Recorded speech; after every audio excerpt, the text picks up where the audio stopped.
So every week, millions of people pack into stadiums or sit on their couch in stained sweatpants, screaming at their TV, watching two teams chase a little white ball with a stick. Baseball.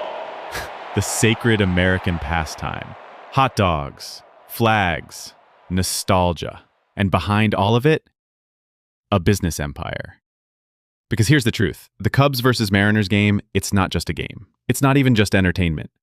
It's a finely tuned, multi-billion-dollar business model.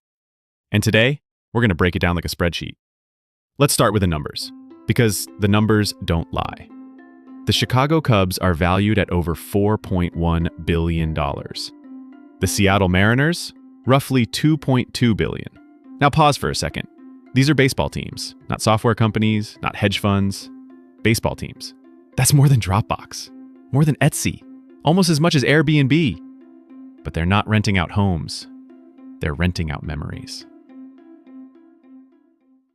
And when you sit down and really look at it, these teams aren't selling games.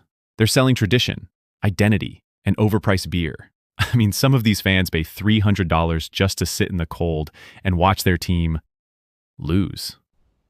Let's talk about the Cubs for a minute.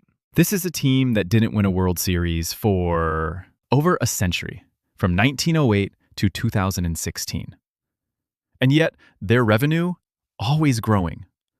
See, the Cubs aren't just a team, they're a brand. They own their stadium. They own their broadcast network, Marquee Sports Network. They even own the story of losing, of loyalty, of heartbreak. They've turned generational suffering into recurring revenue. Fans show up every year because their grandpa did, because it's what you do in Chicago. Because win or lose, the Cubs are part of the family. And when a brand becomes family, you don't need to run ads. You just show up, and people pay. Now let's flip the script. Let's head west. Let's talk about the Seattle Mariners. A team with no World Series titles, a team often seen as forgettable, but that's not the whole story. Because Seattle is building something smarter. They're investing in analytics, player development, social media. They know they can't out-history the Cubs, so they out-tech them. They market their players to Gen Z. They embrace TikTok. They connect with fans through memes and meetups, not press conferences. It's a startup mentality. And if you're an entrepreneur, this should be hitting home. Because when you don't have legacy, you build with precision. You build with strategy. Here's the part people always miss. These teams, they're not just selling baseball. They're selling loyalty. The jersey you bought last year, that's part of it. The sticker on your water bottle, that too. Your kid wearing the same hat your dad wore back in the 70s, that's loyalty. That's emotional equity.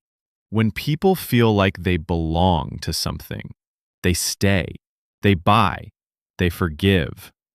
And when the product becomes identity, you don't need to be the best. You just need to feel like home. And that's true for teams, and it's true for your business. So, what do you actually do with all this? Here's what to steal from baseball. Lesson 1, monetize everything. Your product, your brand, your content, your vibe, everything can be revenue. Lesson 2, build a brand people join, not a service, not a store, a team. Lesson 3, play long-term. Don't worry about the monthly win. Focus on your decade of loyalty. Lesson 4, control your media. The Cubs didn't wait for ESPN to cover them. They built their own network. You can do that today with a podcast, a YouTube channel, or even a newsletter. Own the pipeline. Own the attention. Then, you own the customer. The Cubs vs. Mariners game ends in 9 innings. But the business behind it, it runs 24/7. If you're building a brand, you're in the same game. Different stadium, same playbook. Thanks for listening. If this gave you something to think about, you know what to do.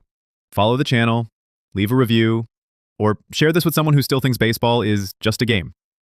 I'll see you in the next breakdown. Because business never really ends.